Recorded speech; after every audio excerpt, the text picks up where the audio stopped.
Our first year, welcome to the second lesson of the desktop publishing unit. This lesson will be quite good fun. I'll introduce you to a few new things on Google Drawings. Nothing too complicated, nothing much more than what you already know how to do, but we'll be focusing on one of the four design elements that I mentioned last day. You might remember, you might not remember me mentioning four design elements, but today we're going to focus on one of the main ones, which is contrast. So by the end of this lesson, you must be able to understand why contrast is used in design. You should be able to identify the four areas of contrast, which are color, alignment, font, and size, and you could be able to successfully apply the four areas of contrast to a Google drawing, which you will be able to do by the end of the lesson. So we'll just make a move on so that we can use the full 45-50 minutes of this lesson. But the big four areas, big four design elements are these four that are on the screen just now. They're the basic design principles, and we have contrast, which we'll look at today, repetition, alignment, and proximity. And we'll have a good look at those over the next few weeks, what these mean exactly. But as I said, today we will focus on contrast, but try and remember these ones for the future lessons. And a good way to remember it is using the first letter of each of these words and trying to come up with a new word out of them. I'm not going to give you any clues. I think you can probably read one there. But there we are. Contrast, repetition, alignment, proximity, and we'll look at contrast today.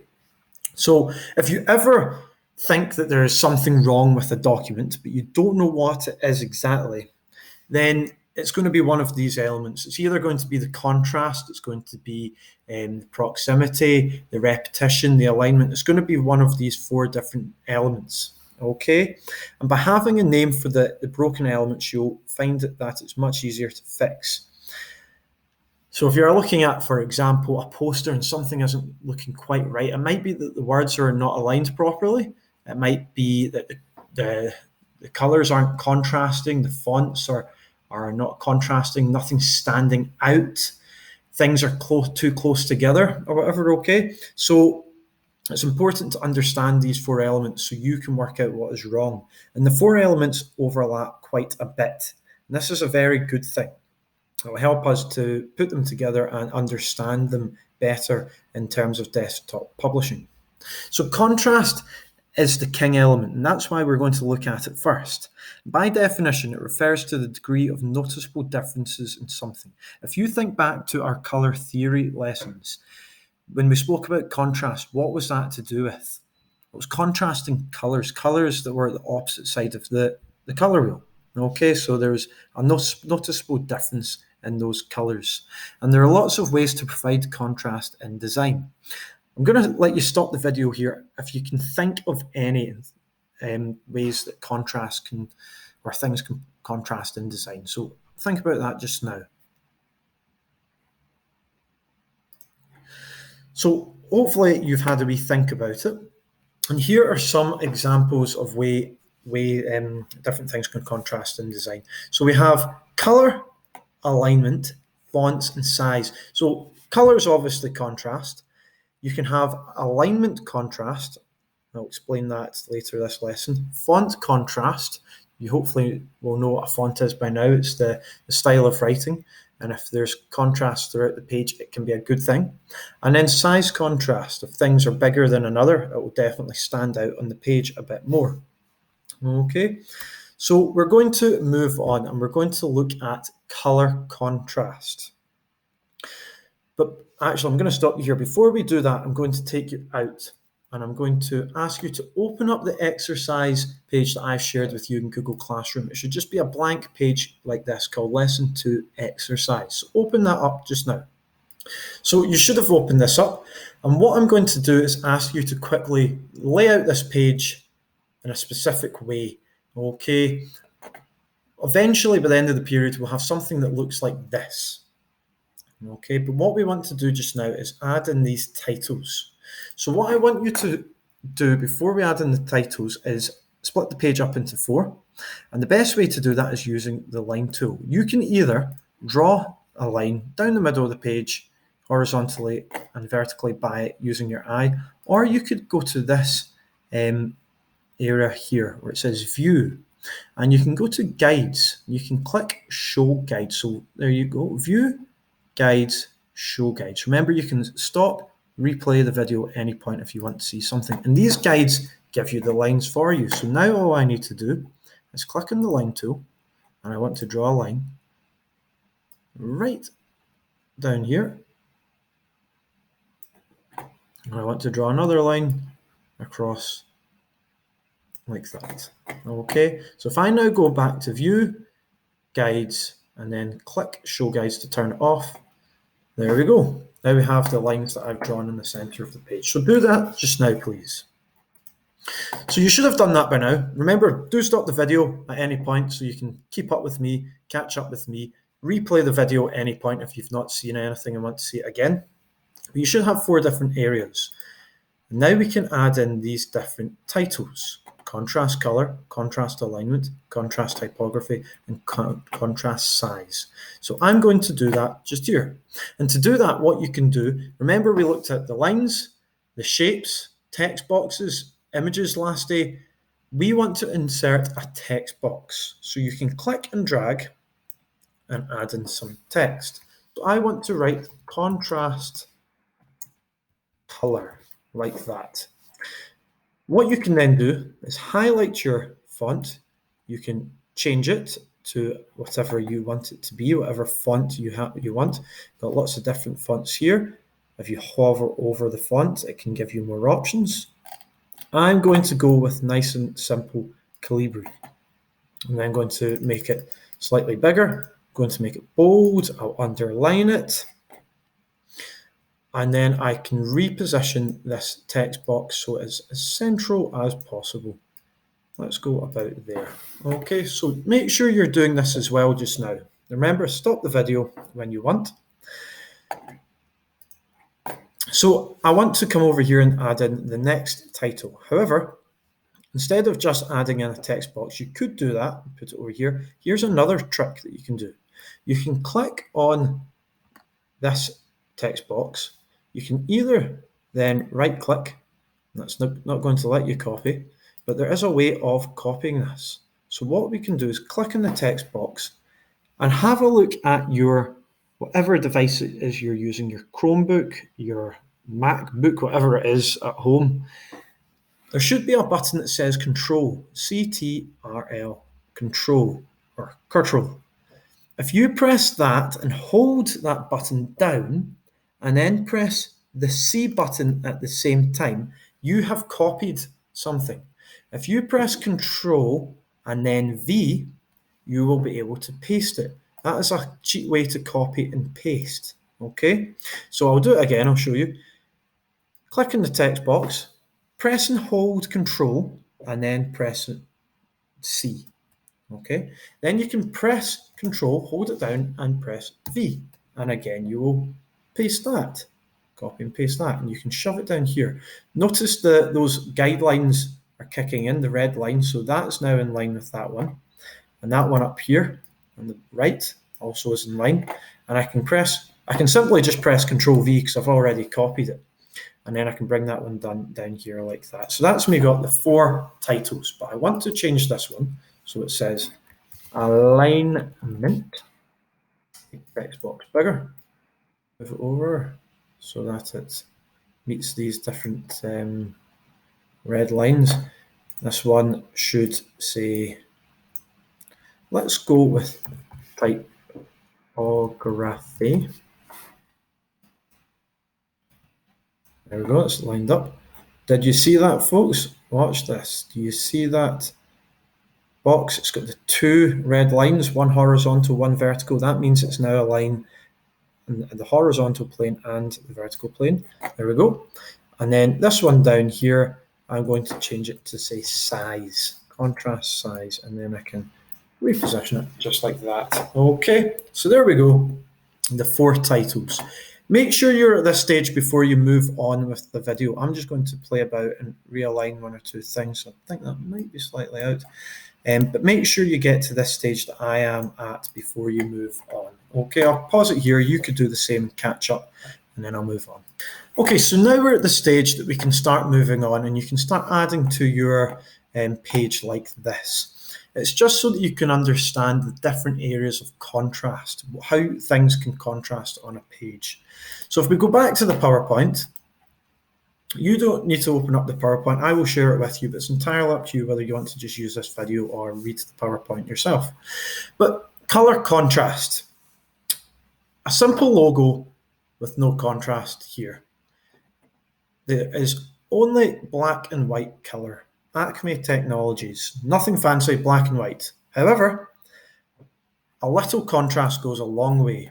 Here's it before, and here is it after. Acme Technologies, okay? Look at the difference. When the title is all one color, there's no real difference, Acme Technologies. Nothing stands out, whereas when you add color to it,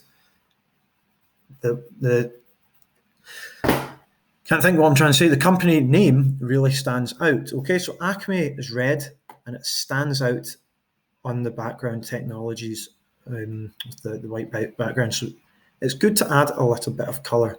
So what we're going to do is the next task. It says place mat task 1 color contrast. So let's go back to this exercise here.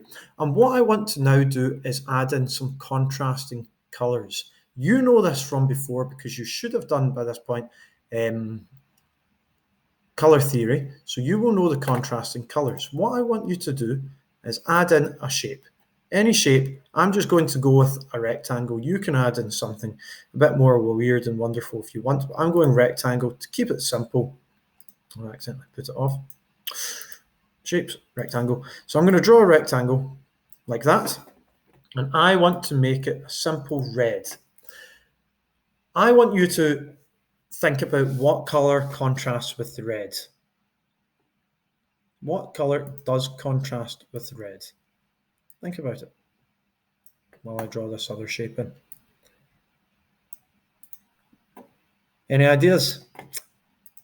It's green that contrasts with red. Okay, green and red contrast. So what I want you to now do is add in the other 3 primary colors and their contrasting colors. Okay, so the other 2 primary colors are blue and yellow, obviously. So what you can do is add in another 2 boxes here and 2 boxes there, just like I've done. But a simple way to do that is copy and paste these. So what you can do to copy both of these rectangles that are right next to each other, if you look, I'm clicking on them. You can't select both of them, unfortunately, but you can if you press that control button again. Press and hold, and then I can click here, and now I've selected both of them, and I can move them about, or I could copy and paste them. So to do that, click on one of them, one of the rectangles, press and hold control, and then click on the next one. Then you can press Control C and Control V again and paste like that. What I'll do is Control V and paste on it again. I'll change this color to blue. I'm going to make this one white just for teaching purposes, and I'm going to make this one yellow and make this one white for learning purposes. So I want you to now pause the video and add in the contrasting color for blue and the contrasting color for yellow. So you should know that the contrasting color for blue is orange and yellow is, wrong thing, purple. Okay, so that is us finished the first task there. Okay, just like that. The next thing we want to look at is contrasting to do with alignment. Okay, so for years and years, you've probably been told the best thing to do when you're making a Word document or whatever is to have everything lined up on the left side or everything lined up in the middle. But what happens if we move things slightly in different alignments? This is before and this is after. It looks different, but it still looks good. We have a right alignment for the logo, and then we have a left alignment for the address. That's the simple one, but this one stands out a bit more because it's different. Okay, so having things aligned perfectly is good, but having contrasting alignments is also very effective, just like this business card here. So now we want to go back to our exercise sheet, and I'm going to show you the next task. I want you to make a text box. So take a text box, and I want you to extend it from one side of this box to the other, like that. And I want you to write left. I want you to take another text box. I want you to do the same sort of size, and I want you to write center, and I want you to do another one, and I want you to write right. But you can't guess what I'm going to do. I'm going to make sure the left one is in left alignment, which it is. Center, I want to highlight it and make it center alignment. And to do this, remember this ribbon changes depending on what I'm clicking on. So if I click on the rectangle, it changes here. If I click off of it, it disappears altogether. If I click on center and highlight it, this ribbon has appeared. And if I come along to this button here called align, this command align, I can click the drop down and you have left align, center align, or right align. I want you to click center align. So now that's in the center. And for the one that says right, I want you to click align and go to right align. You can leave it at this if you want, or you can do as I did, change the font and make it look decorative. Just going to do that very quickly just to show you what it will look like. And then I'm going to make this lobster again and underlined. Okay, just like that, something a bit more arty. So we're going to move on again, and we're going to have a look at font contrast. Okay, contrasting fonts. So fonts can differ greatly. Lots of different fonts differ greatly. But if you have ones that are together that are bad, it doesn't look good. Like Times New Roman and Garamond, they're pretty much the same type of font. When they're together, you don't really notice a difference. So if you're having one that's a heading and one the body of text, they won't stand out from one another.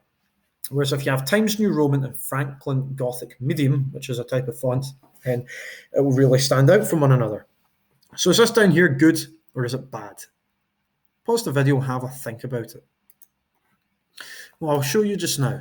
If we move on to the next slide, then you'll see that this here is the one before, and this is the one after. This one before, all the fonts were pretty much the same, whereas after, this one's a lot more bold, and the grand opening phrase stands out quite a bit more. The reason for that is because there's two different main types of fonts, serif and sans serif. And serif fonts are fonts that have this wee flick at the end of it. Hang on, it wee flicks at the end. Look at the way the G is. It's got this line here. The wee flick at the top of the R, the bottom of the R there. Let's move over to this P, the wee flick, either side of the bottom of the P. That is a serif font, whereas a sans serif is one that's big and bold and doesn't have these flicks. Okay, again, this one has the wee flicks, this one doesn't. This font here that I've used, typography, it's sans serif because it doesn't have the flicks on it. Okay, but we're going to go and have a look at this now. I want you to, in this third box, bring in a text box and I want you to type in serif. And what I want you to do is make it a bit bigger, but now I want you to choose this or change this font to a serif font. At the moment it's sans serif, Arial is sans serif. I want you to pick a serif font. So if I bring the fonts down, let's have a look. I'll give you the first one, Merriweather. That is a serif font. So I'm going to take the bold one, and there we go. That's it now with the wee flicks. That is it, nice and bold. It's a serif font. I want you to draw underneath that another text box, and I want you to write sans serif. Right, you can't guess what I want you to do here. Make the font bigger, and I want you to make it a sans serif font. Here we go, we have Oswald, that's sans serif. I'm going to make it a medium, and there we go. I'll line those up, serif and sans serif. If you've got the time, add in another 3 or another 2 for serif, another 2 for sans serif. So you have 3 serif and 3 sans serif. You can just write down serif, serif, serif, sans serif, serif, sans serif, sans serif, sans serif, but just change the font itself. Okay. So you should have something like this. If you haven't, try and catch up. Make sure that you're at the same stage. If you have time, if you're running out of time, don't worry. Just make sure you've got 1 serif and 1 sans serif. And the good news is we're coming on to the last thing. So what I'll do is move over here to the last slide. And the last type of contrast is size. And just with fonts, if you're going to do size contrast, make it count. There's 2 reasons that we can use size contrast: for emphasis or for shock value, to make something really stand out, okay? So here is a wee poster. If I move on to the next slide, that is before and that is after, okay? It makes it stand out. It makes the background picture help emphasize what the poster is about. But be careful when you're doing this, because if you make one of the images bigger than the other, then it can confuse people. So this poster is about gender, I can't say this, gender, okay, to do with genders. But if you have one of the images, the woman gender, bigger, then people might think it's primarily for women. If it's for men, then people might think it's primarily for men. So they might not want to come at this time if they think it's purely for men or purely for women. When if it's for both, then you want to make sure they're the same size. Okay, so the last task that we're going to do, I want you to think of something that is something you like. And I want you to take 3 images of it and put them into different sizes. I'm going to go with dogs. Okay, so what I want to do is think of 3 different size dogs. You can do whatever you want. You can do broomsticks if you want. You could do plants, you could do fruit, you could do, I don't know, Star Wars characters, anything at all. I'm going with dogs. And the first dog I'm thinking of is a pug. It's small. There's a good picture of a pug. That is the perfect one. Insert. So, is a pug big? Is a pug small? It's small. But if you notice, a lot of this image is actually background. So if I click off of it, that ribbon changes. If I click back onto that image, this ribbon comes back. If I click here, I can crop an image so I can remove parts of it so it's just the pug itself that's in the image. When you click on crop, these sidebars come up, and if I hover over them, look at how the cursor changes. And then I can click and drag it in when it changes to that there. And it's not the big of 4 arrows, it's just the 2 arrows. I can move that in there. So now it's just the pug. Pugs are small. I'm going to make it a slightly smaller image. Comparison to my next dog. Let's go with a